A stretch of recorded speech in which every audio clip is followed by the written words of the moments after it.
Class 6 का जिज्ञासा पाठ 2 है। सजीव जगत में विविधता। छाया मन्यसे कुर्वन्ति तिष्ठन्ति स्वयमातपे फलायति फलान्यपि परार्थाय वृक्षाः सत्पुरुषा इव। मतलब बड़े वृक्ष दूसरों को तो छाया देते हैं, परंतु वे स्वयं कड़ी धूप में खड़े रहते हैं। उनके फल भी दूसरों के लिए होते हैं, अपने लिए नहीं। उसी प्रकार अच्छे मनुष्य भी स्वयं कठिनाई सहकर दूसरों का कल्याण करते हैं। उन्होंने जो कुछ भी अर्जित किया है वे दूसरों के लिए दूसरों को ही दे देते हैं।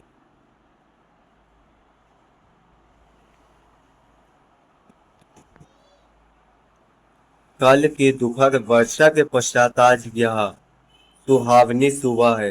विज्ञान में शिक्षिका सुलेखा ने विद्यालय में प्रकृति की सैर को सुगम बनाने के लिए डॉक्टर रघु और मनीराम चाचा को आमंत्रित किया है। डॉक्टर रघु पास की अनुसंधान प्रयोगशाला में एक वैज्ञानिक है और मनीराम चाचा विद्यालय के पास ही रहने वाले एक वरिष्ठ नागरिक है।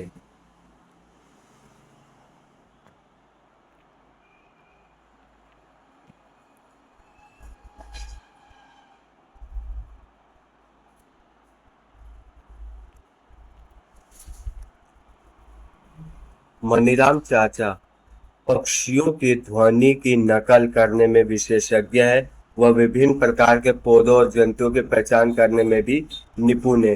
विद्यार्थियों को प्रकृति की सैर पर ले जाने से पहले डॉक्टर रघु ने उन्हें बताया कि इस सैर का उद्देश्य प्रकृति में पौधे और जंतुओं की सुंदरता और विविधता का अनुभव करना है। विद्यार्थी उनके साथ प्रकृति की सैर पर जाने के लिए उत्साहित थे।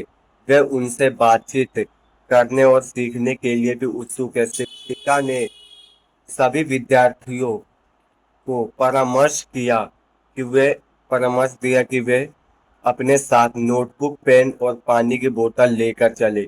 जैसे जैसे वे चलते हैं, वो अपने आसपास के पौधे और जंतुओं की खोजबीन करना आरंभ कर देते हैं। डॉक्टर रघु विद्यार्थियों के उद्यान में गंध की विविधता को महसूस करने के लिए कहते हैं। वे इस बात पर भी बल देते हैं कि हम सभी जीवित प्राणियों का सम्मान करें, उनसे छेड़छाड़ न करते हुए उनका अवलोकन करें। मनीराम चाचा विद्यार्थी से कहते हैं कि वे न केवल विभिन्न पौधों और जंतुओं को देखें, बल्कि ध्यान से विभिन्न ध्वनियों को भी सुने। विद्यार्थियों विभिन्न प्रकार के पौधे देखते हैं, जिनमें घास, झाड़ियां, बड़े वृक्ष शामिल हैं। वे वृक्ष की शाखाओं पर बैठकर विभिन्न प्रकार के पक्षियों एवं फूल से दूसरे फूल पर मंडराती तितलियों और एक वृक्ष से दूसरे वृक्ष पर कूदते बंदरों का भी अवलोकन करते हैं।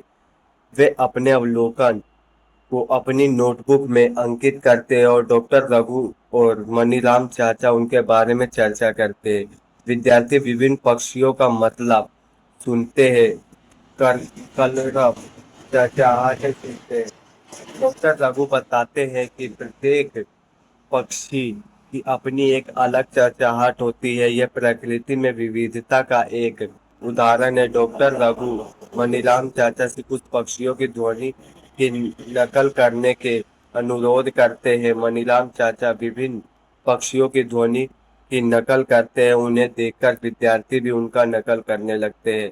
क्या आपने कभी आसपास के विद्यमान विभिन्न प्रकार के पौधे और जंतुओं का अवलोकन किया है? अपने अवलोकनों को अपने मित्रों और शिक्षक के साथ साझा कीजिए और इस पर चर्चा कीजिए।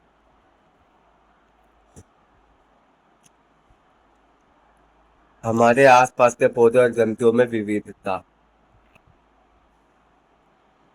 ये क्रियाकलाप दिया हुआ है, इसका स्क्रीनशॉट ले लीजिए और इसको आप देख सकते हैं, पढ़ सकते हैं। क्रमांक संख्या है इसमें जैसे ये हो गया आपका स्थानीय मान। स्थानीय मान सामान्य घास, तुलसी, गुड़हल, नीम और अन्य। तना कोमल और पतला। सामान्य घास का कैसा होता है तना? कोमल और पतला होता है। और तुलसी का कठोर और पतला। गुड़हल का कठोर होता है। नीम का कठोर और मोटा। पत्तियां की आकृति या अभिविन्यास। तने के एक बिंदुओं से एकांतरित रूप से एक पत्ता निकला है। पत्तियों में जोड़ी एक दूसरे के सम्मुख में स्थिति होती है। फूल गुलाबी, बैगनी। कोई अन्य प्रकार के हरी पत्ती, चिकनी सतह वाली पत्तियां।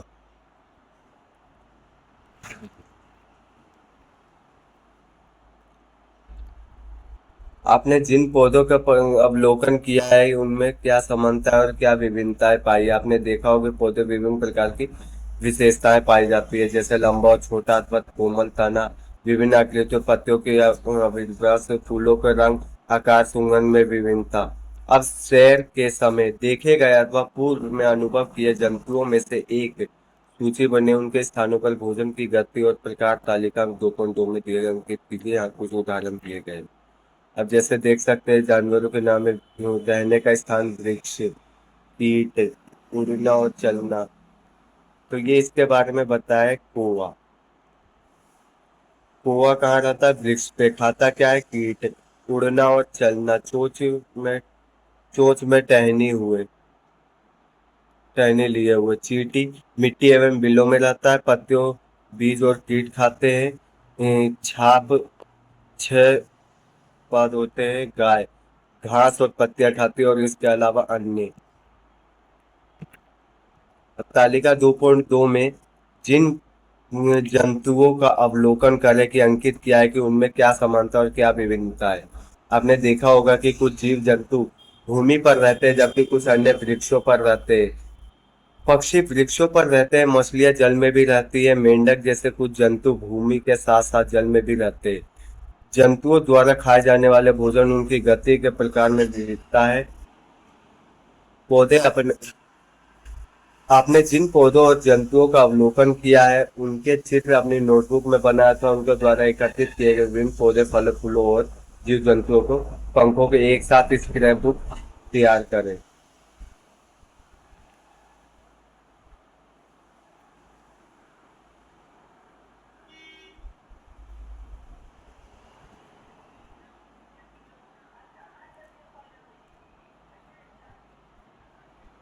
विद्यालय में आते जाते समय अपने आसपास के वातावरण का अवलोकन करें और विविध प्रकार के पौधे जंतुओं को देखने की चेष्टा करें कि ऐसे पौधे अथवा जंतु के नाम जोड़े जिनमें हाल तालिका 2.1 और 2.0 सूचीबद्ध नहीं किया हो। और क्रियाकलाप के द्वारा देख सकते हैं किसी विशेष क्षेत्र में पाए जाने वाले पौधे और जंतु क्षेत्र जैव विविधता का भाग होता है।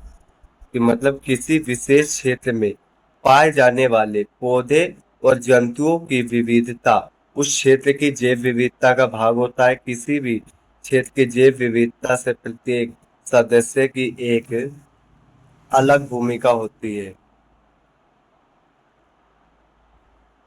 अलग भूमिका होती है, जैसे पेड़ की कुछ पत्तियां और जंतुओं के भोजन आश्रय प्रदान करते हैं। जंतु फल खाने के बाद बीज फैलाने में सहायता करते हैं इत्यादि। आप ऐसे कुछ अन्य उदाहरण सोच सकते हैं। इससे पता चलता है कि जंतु एक दूसरे पर निर्भर रहते हैं। पौधों और जंतुओं में समूह कैसे बनाए? आप अपनी नोटबुक और पुस्तकों को समूह में कैसे व्यवस्थित करेंगे? क्या उन्हें समूह में व्यवस्थित करने के लिए आप अपने बस्ते को अच्छे ढंग से व्यवस्थित करने में सहायता मिलेगी। आइए हम इस अपने आसपास के संसार की दृष्टि डालो चारों और विभिन्न प्रकार के विशेषताओं के बारे में।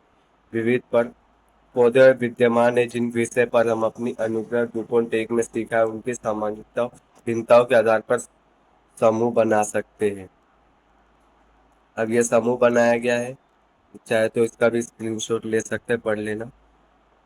समूहों समूहों के साथ साझा करें और उन पर चर्चा करें। आप यह देखकर आश्चर्यचकित होंगे कि विभिन्न समूह द्वारा उपयोग किए गए आधार भिन्न होते हैं। क्या आपको लगता है कि इसके पीछे कोई कारण है?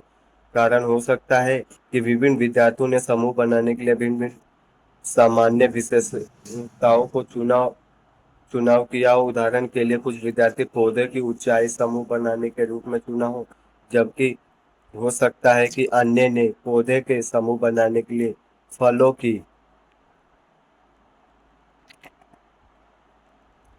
फूलों की उपस्थिति अथवा अनुपस्थिति के आधार पर चुना हो। अब इसमें देख सकते, फूलों की उपस्थिति या अनुपस्थिति, कठोर या कोमल तना, खान पान के स्वभाव, रहने का तरीका, रहने का स्थान, रहने का स्थान।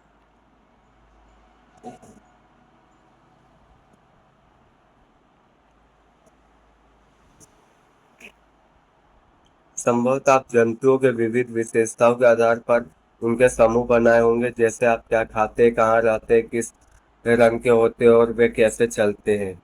समूह बनाने का क्या महत्व है? समूह बनाने से पौधे और जंतुओं उनकी सामान्यता विभिन्नताओं के आधार पर साझा समझना और अध्ययन करना सरल हो जाता है। आप समूह बनाने के महत्व विषय में अध्ययन हमारे आसपास की सामग्री में अधिक जानेंगे। पौधे के समूह कैसे बनाएं? आपने देखा होगा कि पौधे में उनके तने, पत्तियां, फूलों इत्यादि से संबंधित विशेषताओं में विभिन्नताएं होती है। विभिन्न पौधे की तने मोटाई, ऊंचाई, कठोरता भिन्न होते हैं, जबकि पत्तियां, आकृति, रंग, आकार व्यवस्थित भिन्न होगी। आपने पिछले क्रियाकलाप 2.3 में पौधे को प्रयुक्त एक विशेष आधार पर पौधों का समूह बनाने का प्रयास किया। आपने पूर्व की कक्षा में सीखा होगा कि पौधे के समूह उनकी ऊंचाई और तने के प्रकार के आधार पर शाख, झाड़ियां और वृक्षों के रूप में बनाए जा सकते हैं। आइए पौधों की अधिक विशेषताओं को अधिक विस्तार से अध्ययन करने, इस पर चर्चा करने, समूह बनाएंगे, आधार करके समूह बनाएंगे। क्रियाकलाप 2.4। अब इसमें समूह बनाने के लिए कहा गया है, देख सकते हैं। अब इसके बाद यहाँ पर क्रम संख्या है, जैसे पौधे का नाम आम, मोटाई ऊंचाई ज्यादा, हरा और भूरा, भूरा रंग का होता है, कठोर कोमल, कठोर, मोटा पतला मोटा, भूमि के निकट नहीं होता, तने में ऊंचाई पर, हाँ ये वृक्ष है। गुलाब माध्यम होता है, भूरा होता है, कठोर होता है, पतला होता है, हाँ, और भूमि के निकट रहता है, झाड़ी। टमाटर छोटा, हरा, कोमल, पतला और भूमि के निकट होता है, शक शाक। अब देखिए वृक्ष, वृक्ष, झाड़ी और शाक, ये तीनों में क्या अंतर होते हैं? आपको शाक, झाड़ी और वृक्षों के बीच क्या अंतर दिखाई दिए? तालिका 2.3 में दी गई आधार पर हम पौधे के समूह शाक, झाड़ी और वृक्षों को कैसे बना सकते हैं? कुछ पौधे बहुत ऊंचे होते हैं, जिनके तने मोटे होते हैं, कठोर, भूरे, काष्ठीय लकड़ी जैसे होते हैं, उनकी शाखा भूमि से दूर तने की ऊंचाई से निकला आरंभ होती है, ये वृक्ष कहा जाता है। उदाहरण के लिए आम का पेड़ वृक्ष क्या होता है?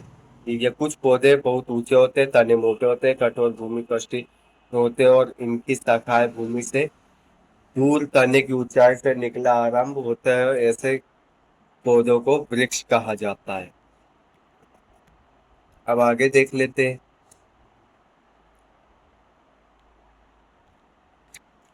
कुछ पौधे के तने वृक्षों की तरह ऊंचे नहीं होते। प्रयास प्राय इस प्रकार के पौधे अनेक भूरे रंग में काष्ठीय तने होते हैं, जो भूमि के निकट शाखाओं के रूप में निकलते हैं। ये तने कठोर होते हैं, लेकिन वृक्ष के तने जितने मोटे होते हैं, ऐसे पौधे को झाड़ी कहा जाता है। उदाहरण के लिए गुलाब का पौधा। कुछ पौधे आकार में छोटे होते हैं, उनके तने कोमल और हरे होते हैं तथा शाख कहा जाता है। उदाहरण के लिए टमाटर। कुछ पौधे के तने दुर्लभ होते हैं और उनको ऊपर चढ़ने चढ़ने और बढ़ने के लिए सहायता की आवश्यकता होती है। आरोही लता क्लाइवर कहा जाता है। कुछ पौधे भूमि की सतह पर फैलकर बढ़ते हैं, इसे विसर्पी लता क्लीपर कहा जाता है। ये क्लाइंबर होता है आरोही लता, और विसर्पी लता क्या होता है? क्लीपर। ऐसी कौन सी अन्य विशेषता हो सकती है जिस आधार पर आप पौधे के विभिन्न समूह बना सकते हैं? आइए क्रियाकलाप के माध्यम से जानने का प्रयास करेंगे। ये क्रियाकलाप है, इसमें देख सकते हैं। अब इसके बाद आप पौधे की पत्तियों पर एक पतली रेखाएं देख सकते हैं। इस पतली रेखाओं को शिराएं कहते हैं।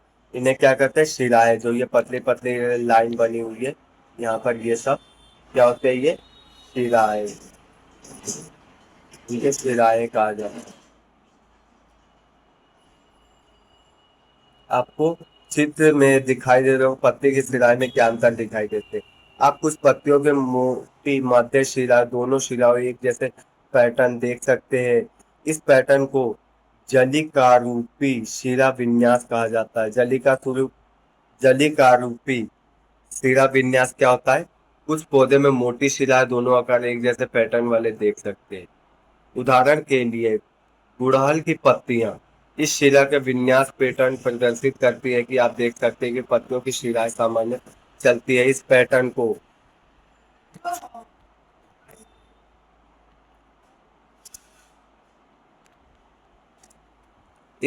को सामान्य सिरा विन्यास कहा जाता है। क्या कहते हैं? सामान्य सिरा विन्यास। उदाहरण के लिए केले की पत्तियां सामान्य सिरा विन्यास को प्रदर्शित करती है। क्या आपको लगता है कि पत्तियों में पाए जाने वाले शिरा विन्यास के आधार पर पौधे के समूह बनाए जा सकते हैं? आइए इस पौधे के जड़ के बारे में जानने का प्रयास अन्वेषण करते हैं। क्या सभी पौधे में जड़ें होते हैं?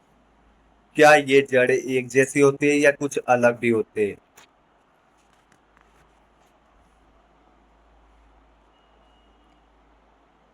देखिए इससे आगे आपको आपके द्वारा एकत्रित किए गए पौधे की जड़ों में क्या समानताएं विभिन्नताएं है। चित्र में प्रदर्शित पौधों की जड़ों में आप विभिन्नताएं देख सकते हैं। कि चित्र में सरसों का पौधे के जड़ों की ध्यान पूर्वक अवलोकन करें। अब सरसों कौन सा है? इसमें ये देख सकते हैं जैसे इसके जड़ का, कि जड़ एक मुख्य जड़ होती है जिसकी छोटी छोटी पार्श्व जड़ें निकली होती है। ऐसे जड़ों को मूसला जड़ कहते हैं। मूसला जड़ वाले एक अन्य पौधे का उदाहरण गुड़हल है, जिसे क्रियाकलाप 2.1 में देख सकते हैं। तालिका अंकित किया गया है। दिखाया गया है कि सामान्य घास का पौधे जड़ के समान माप की पतली जड़ों में गुच्छों के रूप में दिखाई देते हैं, जो तने के आधार पर निकलती है।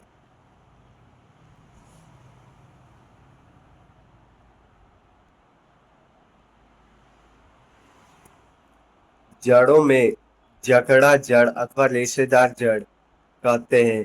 क्या आपको संग्रह में कोई अन्य घास सम्मिलित यदि हाँ तो जड़ किस प्रकार की है? क्या आप किसी पौधे की पत्ती शिरा विन्यास के प्रकार, उसकी जड़ के प्रकार के बीच कोई संबंध होता है? हम इसका कैसे पता लगा सकते हैं? ये क्रियाकलाप देख सकते हैं, इसका स्क्रीनशॉट लीजिए।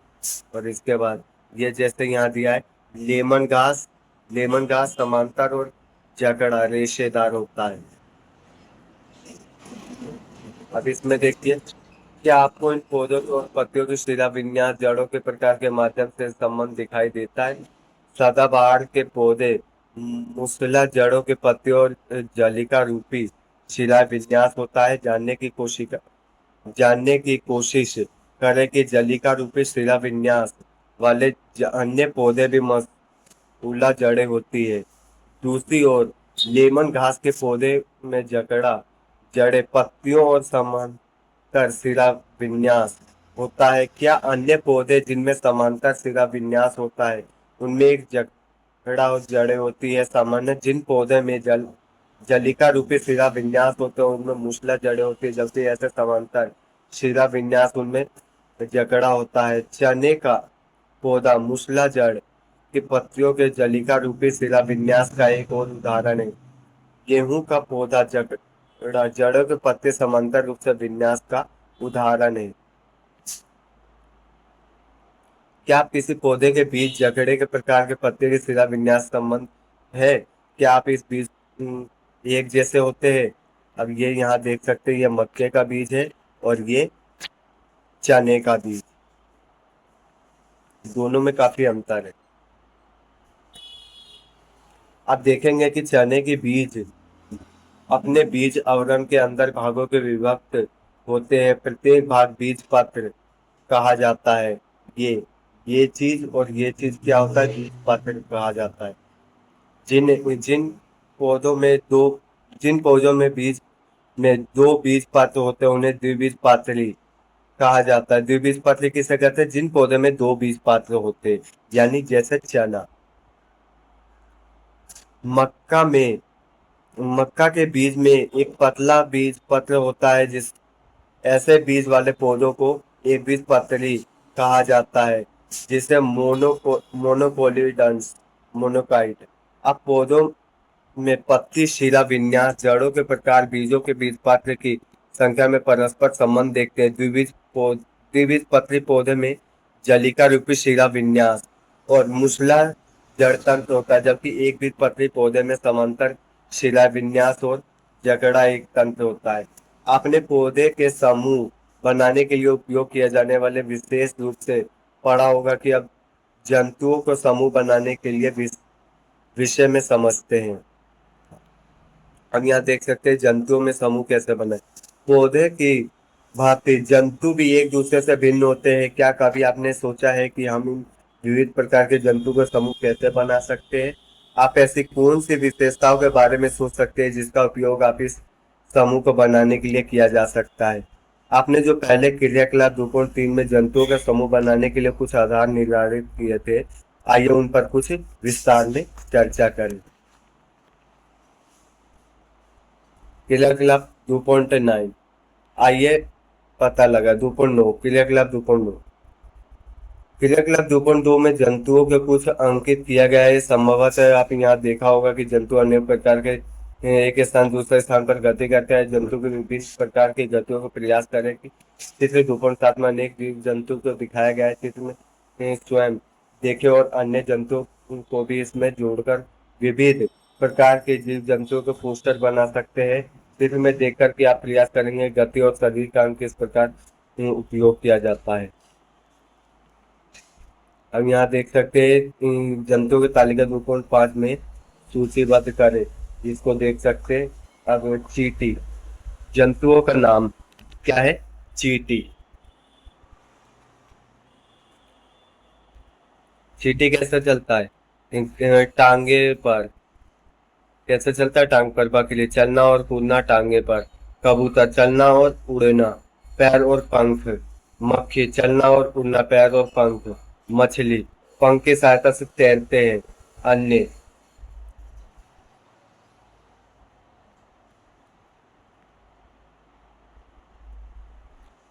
तालिका 2.5 में दी गई जानकारी के आधार पर आप क्या निष्कर्ष निकाल सकते हैं? विभिन्न जंतुओं में अलग अलग प्रकार की गति होती है। जंतु उड़ सकते हैं, दौड़ सकते हैं और रेंग सकते हैं, चल सकते हैं या कूद सकते हैं, फांद सकते हैं। ये जंतु एक स्थान से दूसरे स्थान तक जाने के लिए शरीर के विभिन्न अंगों का उपयोग करते हैं। इनके पास पंख, पैर और दूसरे अंग हो सकते हैं। इन्हें चलने की सहायता से चित्र तालिका के माध्यम से हम उनकी गति के प्रकार के गति के लिए प्रयुक्त शरीर के अंगों के आधार पर जंतुओं की पहचान हम जंतु को उनकी गति के आधार पर समूह में कैसे बांट सकते हैं। इसके अतिरिक्त अन्य जंतु आकृति, आकार, संरचना एवं अन्य विशेषताओं में एक दूसरे से भिन्न होते हैं। इनमें से कुछ विशेषताओं का उपयोग विभिन्न प्रकार के जंतुओं के समूह बनाने के लिए किया जाता है। पौधे की भांति ये जंतुओं के समूह बनाना उनके विविधता के आधार पर महत्वपूर्ण है। अब वैज्ञानिक परिचय। जानकी अम्मान, 1897 में इनका जन्म हुआ, 1984 में इनकी मृत्यु हो गई।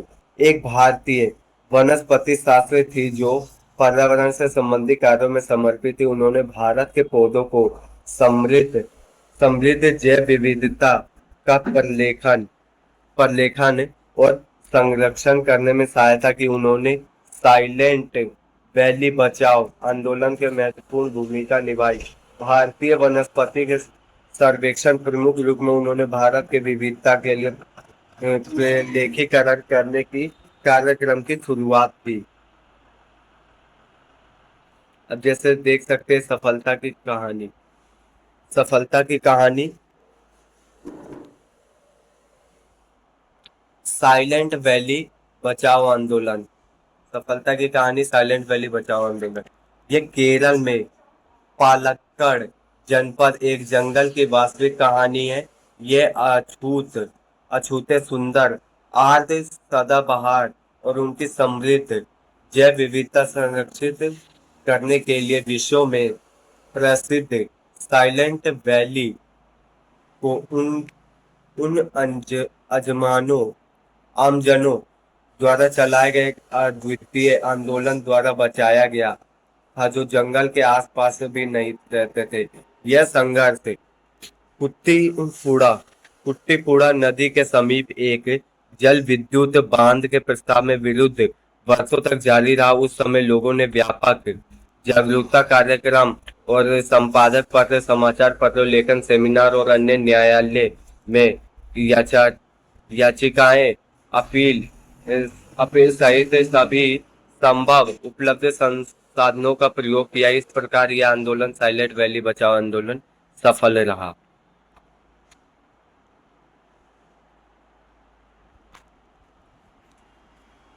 विभिन्न परिवेश में पौधे और जंतु है संभव। आपने प्रकृति के सैर के दौरान अवलोकन किया होगा कि विभिन्न जीव जंतु विभिन्न विभिन्न परिवेशों में रहते हैं। तालिका 2.5 में जीव जंतु की गति को भी अंकित किया गया है। जंतु उनके गति पर परिवेश पर निर्भर करती है। उदाहरण के रूप में हम मछली और बकरी को लेते हैं। मछली जल में रहती है। जल में गति करने के लिए इनके पास धारा रेखित शरीर का पख होते हैं। बकरी घास वाले क्षेत्र में रहती है, टांगों की सहायता से चलती है। चित्र में दिया हुआ है जंतुओं के आकार और आकृति भी एक दूसरे से भिन्न होते हैं। क्रियाकलाप, आइए तुलना का विश्लेषण करें। तालिका 2.6 में देख सकते हैं।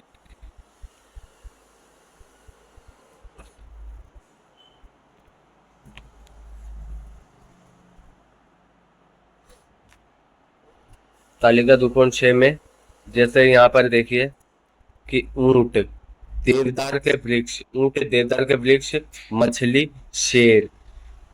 मतलब मरुस्थल में क्या होता है? ऊंट। पर्वतीय क्षेत्र में देवदार के वृक्ष, महासागर में मछली, जंगल में शेर और अन्य एक्सेट्रा। विभिन्न क्षेत्र में पाए जाने वाले जंतु और पौधे के संबंध से क्या अवलोकन है? आइए अवलोकन के सहपाठियों के साथ चर्चा करें। तालिका 2.6 में आप देख सकते हैं कि एक प्रकार का एक क्षेत्र में पाए जाने वाले पौधे एवं जंतुओं के प्रकार के क्षेत्र में पाए जाने वाले पौधे के जंतु भिन्न होते हैं। अब यहाँ पर कक्षा में चर्चा के दौरान एक एलेक्स को याद आया होगा कि राजस्थान के मरुस्थल में मोटे मसल वाले तने नागफनी के पौधे को देखा था। कि माया बताती है कि उसके हिमाचल प्रदेश में हिमालय क्षेत्र में देवदार के वृक्षों को देखा है। साथ ही उन्होंने ये भी बताया कि ये वृक्ष शंकुआकार होते हैं और इनकी शाखाएं लचीली होती है और झुकी हुई होती है, कुछ इस आकार की। यहाँ यह ध्यान देना आवश्यक है कि अलग अलग क्षेत्रों में पाए जाने वाले ये दोनों प्रकार के पौधे एक दूसरे से भिन्न होते हैं। अब ये जैसे मरुस्थली मोटे नागफनी का पौधा होगी और ये देवदार के वृक्ष होगी, ये दोनों एक दूसरे से काफी अलग होते हैं। आइए पता लगा कि ऐसा क्यों होता है। इस क्षेत्र में विविधता के अन्य जैव विविधता से अलग क्यों होते हैं? मरुस्थलीय क्षेत्र में बहुत कम जल उपलब्धता होती है और इस मरुस्थलीय दिन में अत्यधिक गर्म, रात्रि में अत्यधिक ठंडा होने के कारण इसलिए क्षेत्रों में ऐसे पौधे जंतु मिलेंगे और दिन के समय अत्यधिक गर्मी और रात्रि के समय अत्यधिक ठंड में परिस्थिति में रहकर मरुस्थली में पाए जाने वाले पौधे मांसल तने जड़ की संक्रांति कर सकते हैं और उन स्थानों पर गर्म परिस्थितियों में सहन करने में पौधों को सहायता मिलती है।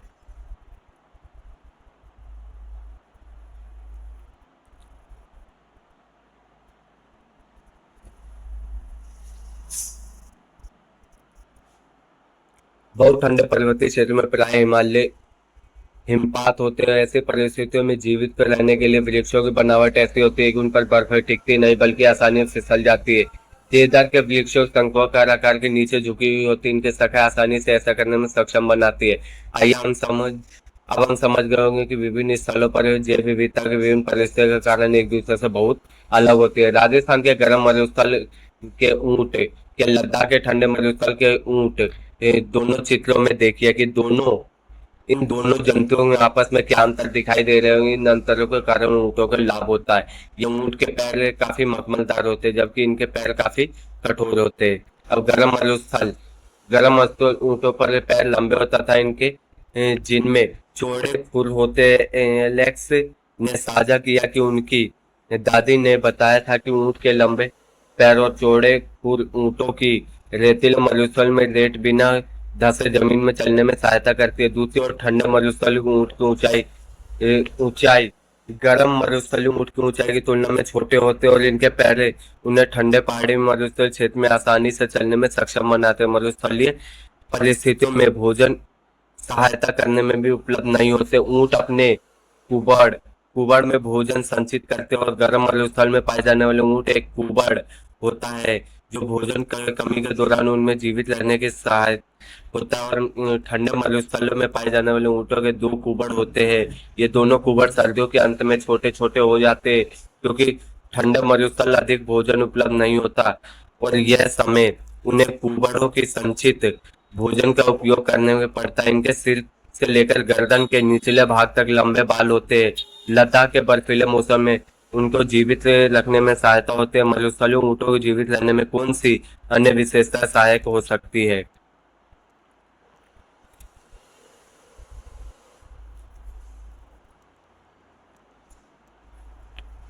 कक्षा में अन्य विद्यार्थियों ने भी अपने अवलोकनों को साझा करना आरंभ कर दिया कि राजस्थान में रहने वाले काशी ने कहा कि ऊँट की मात्रा में मूत्र विसर्जन करते हैं। गोबर सूखा होता है और उन्हें पसीना भी नहीं आता, क्योंकि ऊँट अपने शरीर को बहुत अधिक पानी त्याग नहीं करते, इसलिए बिना जल पिए हुए कई दिनों तक जीवित रह सकते हैं। कि मतलब ऊँट को पसीना भी नहीं आता है और मूत्र विसर्जन भी जल्दी नहीं किया जाता है। माया माया ने नीलगिरी शोला वन में देखते हुए खूबसूरत लाल फूलों वाले बुरांस बुरांस के विषय में बताया कि उन्होंने बुरांस की ऊंचाई कम होती है और उनके पत्ते छोटे होते हैं, ताकि ये पहाड़ की चोटियों पर तेज हवाओं में जीवित रह सके। सिक्किम में रहने वाली पेमा ने बताया कि उसके पास के पहाड़ी और बुरांस के लंबे पौधे दिखते हैं, इसलिए विभिन्न क्षेत्रों में पाए जाने वाले बुरांस के पौधे इन विभिन्न क्षेत्रों में जीवित रहने के लिए विभिन्न विशेषताएं प्रदर्शित करते हैं। सागर अपने सहपाठियों को बताता है कि उन विशेष समारोह में अपने माता पिता के साथ अंडमान और निकोबार द्वीप समूह गया था। वहां महासागर में विशाल व्हेल रंगीन मछलियों को देखा। उन्हें पिता ने समझाया कि यह मछलियां धररेखित शरीर उनके जल में तैरने में सहायता करती है। हमने सीखा कि विशेष क्षेत्र में पाए जाने वाले पौधे और जंतु अपनी विशिष्ट विशेषताएं होती है, जो वहाँ के जीवित रहने के लिए सूक्ष्म बनाती है। और ये विशिष्ट विशेषताएं पौधे और जंतु विशेष प्रकार के क्षेत्र में रहने वाले जीवित सक्षम बनाती है और उन्हें अनुकूल कहा जाता है, जो मतलब मौसम के हिसाब से अपने आप को ढाल लेते हैं।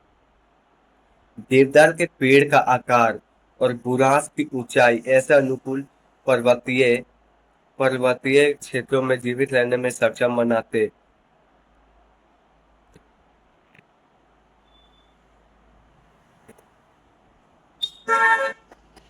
वह स्थान जहाँ पौधे और जंतु रहते हैं उनका आवास कहते हैं। उदाहरण के लिए समुद्री कछुआ आवास समुद्र या महासागर, ऊंट का आवास गर्म या ठंडा मरुस्थल, बुरांस का आवास परिवर्तन क्षेत्र है और पौधे जीव जंतु का के लिए आवास उन्हें जीवित रहने के लिए कोई भोजन, जल, वायु और उनकी आवश्यकता प्रदान करता है। और कई प्रकार के जीव जंतु एक ही आवास में रह सकते हैं। आवासीय किसी क्षेत्र या जैव विविधता के निर्माण में महत्वपूर्ण भूमिका निभाती है।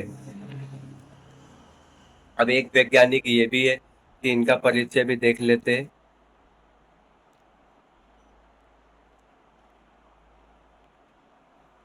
सालिम अली, 1896 में इसका जन्म हुआ, 1987 में इनकी मृत्यु हो गई। इसके पति ने सॉरी सालम अली ने पक्षियों पक्षियों की विविधता को अवलोकन करने के लिए पूरे भारत में यात्रा की। उन्होंने सभी पक्षियों की सूची तैयार की कि उनके यात्रा मार्गों और आवासों को भी प्रलेखित किया। उन्होंने पक्षियों को अत्यधिक विविधता वाले क्षेत्र में अंकित किया। उन्होंने क्षेत्रों को क्षेत्रों के संरक्षण के रूप किए कि केव, केवलादेव केवलादेव राष्ट्रीय उद्यान, भरतपुर राजस्थान और रंगनाथिपुट रंगनाथिट पक्षी आरंभ अभयारण्य, मंड्या मंड्या कर्नाटक, ऐसे सुरक्षित क्षेत्रों में उदाहरण लिए। उन्होंने भारतीय उपमहाद्वीप पक्षी 10 खंड की एक ऐतिहासिक एक श्रृंखला लिखी। इन्होंने भारत के पक्षी के बैडमैन ऑफ इंडिया बड़े मैन ऑफ इंडिया के रूप में जाना जाता है। उनके योगदान के लिए उन्हें 1976 में पद्म विभूषण से सम्मानित किया गया था।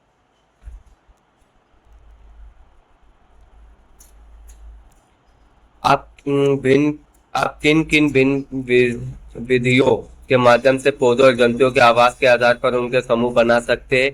ये एक विधि तो है कि जो थल पर रहते हैं और जो जल में रहते हैं उनके आधार पर उन्हें समूह बनाया जाए। थल पर रहने वाले पौधे और जंतुओं के आवास में थलीय आवास कहते हैं। वन, घास के मैदान, मरुस्थल एवं पर्वतीय क्षेत्र थलीय आवास के कुछ उदाहरण हैं। जल में रहने वाले पौधे और जंतुओं के आवास में रहने वाले जलीय आवास कहते हैं।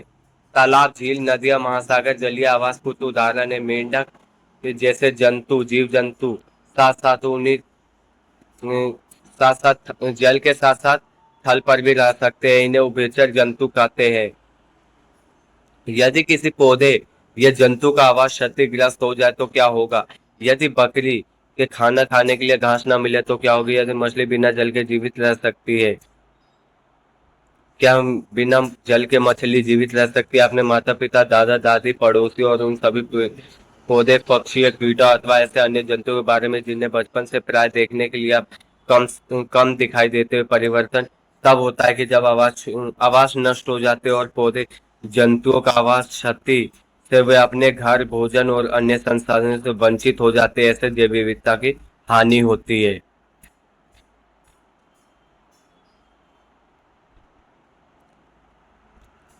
अब यहाँ पे भारत के बंगाल में बाघ, चीता, godown godown great India bustard की संख्या मानवीय गतिविधि द्वारा उनके आवासीय क्षति के कारण घट गई है। भारत सरकार ने हमारी जैव विविधता के संरक्षण के लिए अनेक परियोजनाएं आरंभ की है। बंगाल का टाइगर घटती संख्या के संरक्षण के लिए 1973 में बाघ परियोजना प्रोजेक्ट टाइगर आरंभ की गई थी। चीता की संख्या पुनर्स्थापित करने के लिए 2022 में चीता पुनर्वास परियोजना प्रारंभ की गई थी। इसी प्रकार गुजरात, राजस्थान, महाराष्ट्र राज्यों के गुणवाना स्थलों को संरक्षित क्षेत्र में घोषित किया गया था।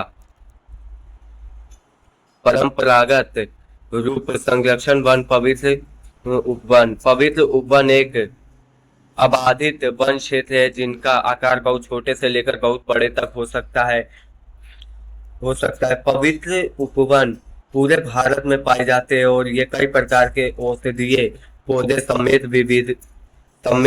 विविध प्रकार के पौधे और जंतुओं का घर है। इनका संरक्षण स्थानीय समुदाय द्वारा किया जाता है और यहाँ किसी किसी को भी जीव जंतु को हानि पहुंचाने के लिए या पेड़ों को काटने के लिए क्षेत्र की क्षति पहुंचाने की अनुमति नहीं है। इस प्रकार के उपवन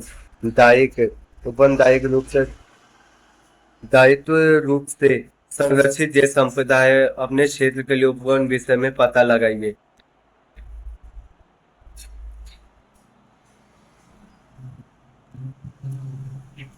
हमें अपने ग्रह जैसे जीवन संपूर्ण बनाए रखने के लिए जैव विविधता की रक्षा करने की आवश्यकता है ताकि पेड़ पौधे जंतु सब बचे रहे और फलते फूलते रहे। प्रमुख शब्द अब ये देख सकते हैं, ये कुछ शब्द दिए हुए: अनुकूल, उभयचर, जलीय, जैव विविधता, बीजपत्र, द्विबीजपत्री, झकड़ा, जड़, आवास, शक, एकबीज पौधे, समांतर शिलाविन्यास, जलीय शिलाविन्यास, पवित्र उपवन, झाड़ियां, मूसला जड़, फलीय वृक्ष, विन्यास शिलाएं। ये सभी प्रमुख शब्द है। विश्लेषण करना, तुलना करना, ये सभी पढ़ लेना। इस और ये सारांश ये हो गया। ये चैप्टर आपका कंप्लीट है।